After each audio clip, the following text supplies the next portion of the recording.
Okay, so here's this printer. It's an HP Deskjet F2180. Let's see the printer cartridges. So open this door, open another one. Okay, we have some information here.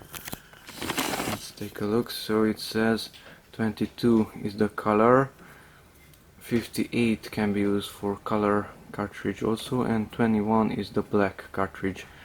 The black is on the right side and the color is on the left side. Okay, so let's take out the cartridge. So the cartridges are there on the left side.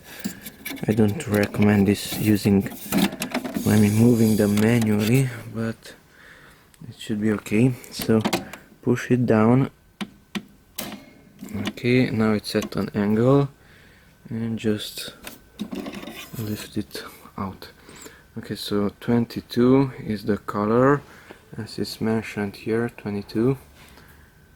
Okay, it looks like this.